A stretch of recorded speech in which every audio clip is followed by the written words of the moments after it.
ओम श्री सच्चिदानंद सद्गुरु साईनाथ महाराज की जय। जय गुरुदेव दत्त साईनाथ महाराज की जय। साई बंधुవులందరికీ నా ఆత్మీయ నమస్మాంజలి। ఓం శ్రీ కార్తీక దామోదరాయ నమః। మనం ఈరోజు 13వ రోజుకి చేరుకున్నాం। ఈ 13వ అధ్యాయంలో వశిష్ఠ మహర్షి కార్తీక మాసంలో ఆచరించదగినటువంటివి ఏంటి, ఆచరించకూడనివి ఏమిటని చెప్తూ ఒక ఆబోతుని అచ్చు వేసి వదిలివేయడం వల్ల కలిగేటువంటి పితృదేవతలు కలిగేటువంటి లాభాల గురించి, ఎటువంటి దానాల చేత ఎటువంటి ఫలితాలని పొందుతారనే విషయాల్ని చెప్తూ వస్తున్నారు। ఇక్కడ ఆయన అంటున్నారు, జనక మహారాజు వినేటువంటి శ్రద్ధని చూసినటువంటి వశిష్ఠ మహర్షి, ఓ రాజా అని చెప్తే ఆప్యాయంగా అతన్ని చెయ్యి పట్టి దగ్గరికి లాక్కొని, నీకు ఇప్పటికే కార్తీక మాస ఫలితాల గురించి నేను చాలా చక్కగా వివరించి ఉన్నాను, మరి ఇప్పుడు ఇంకా మరికొన్ని విషయాల్ని చెప్తూ ఉన్నాను। ఎవరైతే ఈ కార్తీక పౌర్ణమి ఇట్లాంటి తిథుల్లో ఉసిరికి దీపాన్ని దానం చేస్తారో, ఇంకా సాలగ్రామాల్ని దానం చేస్తారో, చక్కటి అవసరమైన వారికి వస్త్రదానాన్ని చేస్తారో, ఇవన్నీ కూడా అనంతమైన ఫలితాన్ని ఇస్తాయి। అంతేకాకుండా ఒక ఎద్దుకి అచ్చు వేసి వదిలివేసినా కూడా ఫలితం వస్తుందని చెప్పి, ఇలాంటి అన్ని పుణ్యాలను చేసినందువలన కోటి పాపాలు భస్మీపట్నం అయ్యి చక్కటి పుణ్యం సంప్రాప్తిస్తుంది అని చెప్తాడు। చెప్పి ఇంకా చాలా పితృదేవతలట, పైలోకాల్లో పితృదేవతలు ఎదురు చూస్తూ ఉంటారు, తమ వంశంలో పుట్టినటువంటి వారు ఎవరు అయినా ఈ విధంగా చేయకపోతారా, ఆబోతుని దానం వదిలేయకపోతారా, అలా వదిలేసి దానికి వివాహం జరిపించకుండా పోతారా అని చెప్పి ఆశగా ఎదురు చూస్తూ ఉంటారట। అలా చేసినటువంటి వాళ్ళ పితృ దేవతల వంశాలు చాలా పునీతమవుతాయట, అనంత దాన ఫలితాన్ని పొందుతారట అలా అని చెప్తూ, మరి ఈ కార్తీక మాసంలో ఇటువంటి ఆచరించడం ద్వారా పుణ్యం వస్తుంది కదా, కొన్ని ఆచరించవి కూడా ఉన్నవి రాజా, అవి ఏంటి అని చెప్పి చెప్తాడనమాట। వేడి నీటి స్నానము అనంతమైనటువంటి కళ్ళుతో సమానమైనటువంటిది। ఈ కార్తీక మాసంలో వేడి నీళ్ళతో స్నానం చేయడం, ఆరోగ్యం సరిగ్గా లేక సహకరించకుండా ఉండి తప్పనిసరి నేను కార్తీక మాసం వ్రతాన్ని ఆచరించాలి అనుకునే వాళ్ళకి ఇబ్బంది లేదు। అంతేకాకుండా నీరుల్లిపాయను, ఉల్లిపాయను ఇట్లా కొన్ని తినకూడనటువంటి వస్తువులు ఉంటాయి, వాటిని విసర్జించాలి। తైలాంగ స్నానం అనేది పనికిరాదు అని ఇంకా చెప్తూ, నదీ స్నానాలు తప్పనిసరిగా చేయాలి। ఎక్కడైనా దగ్గరలో ఉన్నటువంటి నదిలో తప్పకుండా స్నానం చేస్తే, అలా ఉండి కూడా అవకాశం ఉండి కూడా చేయలేనటువంటి వాళ్ళంత దౌర్భాగ్యం మరొకటి లేదు అని చెప్తూ, ఇంకా ఈ విధంగా నదీ జలాల స్నానము, కొంతమంది వండినటువంటి పరాన్న భోజనం తినకూడదు, ఇంకా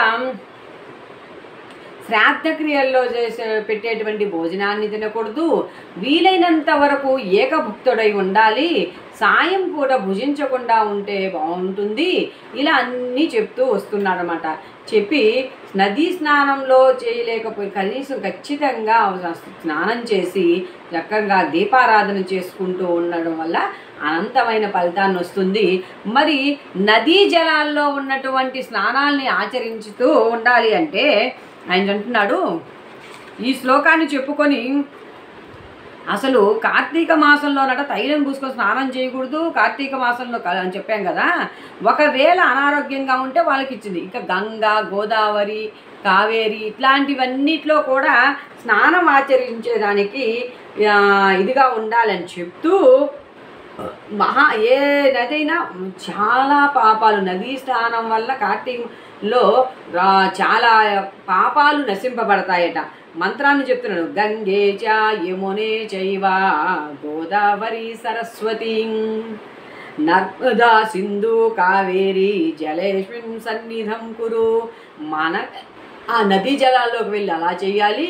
లేదా మన ఇంట్లో స్నానం చేసేటప్పుడు ఇలా ఆ గంగేచి యమునేచి అనే నదుల్ని స్మరిస్తూ నర్మదా ఆ యొక్క నీళ్ళల్లో ఉన్నటువంటి సరస్వతి నదుల గోదావరి, మనం గోదావరి మహత్యం కూడా చెప్పుకున్నాం కదా.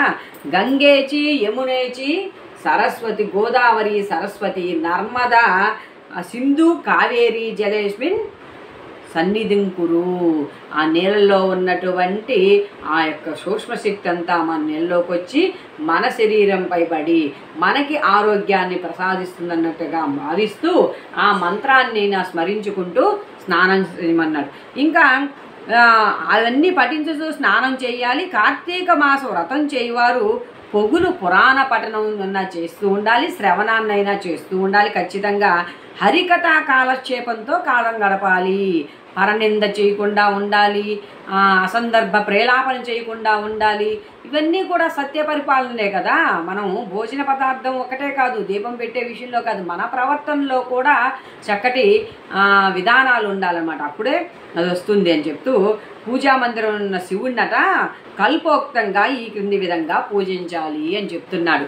ఇది ఓం శివాయ నమః ధ్యానం సమర్పయామి, ఓం పరమేశ్వరాయ నమః ఆవాహనం సమర్పయామి, ఓం కైలాసవాసాయ నమః నవరత్నఖచిత సింహాసనం సమర్పయామి, ఓం గౌరీనాథాయ నమః పాద్యం సమర్పయామి, ఓం లోకేశ్వరాయ నమః అర్ఘ్యం సమర్పయామి, ఓం వృషభవాహనాయ నమః స్నానం సమర్పయామి, ఓం దిగంబరాయ నమః వస్త్రం సమర్పయామి, ఓం జగన్నాథాయ నమః యజ్ఞోపవీతం సమర్పయామి, ఓం కపాలధారిణే నమః గంధం సమర్పయామి, ఓం సంపూర్ణగుణాయ నమః పుష్పం సమర్పయామి,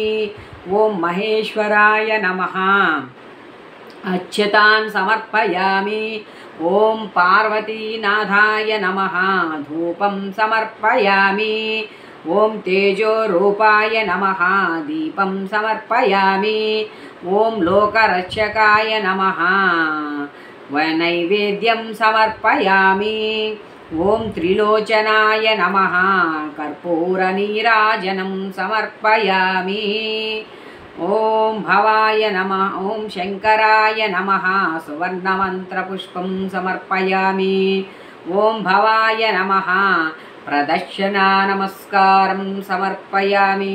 ఈ మంత్రాలన్నీ చెప్పుకుంటూ అలా మనం ఆ వచ్చినటువంటి శివుడికి స్నానం చేయిస్తున్నట్లుగా వారి పాద పద్మాలను కడిగి ఆ నీటిని మన శిరస్సుపై చల్లుకుంటున్నట్లుగా ఇదంతా భావన చేస్తూ చేసుకున్నట్లయితే చక్కగా ఆ భావ స్ఫూర్తితో ఆ స్పందన చేత మనకు కూడా ఎంతో సంతృప్తి, ఆత్మ సంతృప్తి కలుగుతాయి మిత్రులారా.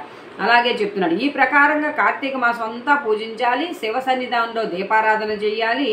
ఈ విధంగా శివ పూజ చేసిన వాళ్ళు ఎవరైనా ఉంటే వారు తప్పకుండా ధన్యులవుతారు అని చెప్పి పూజానంతరం తన శక్తిని బట్టి బ్రాహ్మణులకు సమారాధన చేసి దక్షిణ తాంబూలాది సత్కారంతో సంతృప్తిపరచాలి. వీటిలో చేసిన 100 అశ్వమేధ యాగములు చేసినటువంటి ఫలితాన్ని పొందుతారు.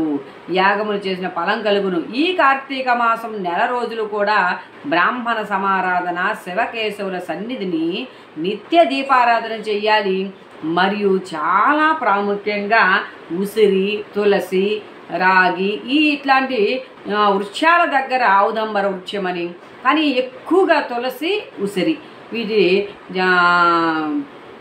మూలంలో దీపారాధన చేసినట్లయితే తప్పకుండా అందులో తులసి కోట వద్ద కర్పూర హారతులతో దీపారాధన చేసిన వారికి వారి వంశీయులకి పితృదేవతలకు మోక్షం కలుగుతుంది. శక్తి కలిగి ఉండి కూడా ఈ వ్రతం ఆచరించకుండా ఎవరైనా ఉంటే 100 జన్మలు వారు నానా యోనుల యందు జన్మిస్తారట. తర్వాత అనేక రకాల యోనులను జన్మిస్తే పందిగా, కుక్కగా, పిల్లిగా, ఎలుకగా చాలా రకాలైనటువంటి చిన్న జన్మలు ఎత్తుతారు అన్న ఈ వ్రతమును శాస్త్రోక్తంగా ఆచరించిన ఎల్ల 15 జన్మల యొక్క పూర్వజ్ఞానం కలుగుతుంది. వ్రతము చేసినను, పురాణము చదివినను, విన్నను అట్టి వాళ్లకు సకల ఐశ్వర్యములు కలిగి మోక్షం ప్రాప్తిస్తుంది అని చెప్తూ ఉన్నాడు. కార్తీక మాసంలో ఆచరించవలసినవి, ఆచరించకూడనివి, దానం చేయవలసినవి, దాన ఫలితాలని తెలియజేస్తూ ఈరోజు శివ పూజా విధానాన్ని, ఆ మంత్రాల ద్వారా ఆయన ఆవాహనం ఎలా చేసుకోవాలనేటువంటి విషయాల్ని చక్కగా మనం ఈ అధ్యాయంలో తెలుసుకున్న మిత్రులారా, విన్నదాన్ని లైక్ చేయండి, చక్కగా వినండి శ్రద్ధగా, మరి కొంతమందికి జ్ఞానాన్ని షేర్ చేయండి. జై సాయిరామ్.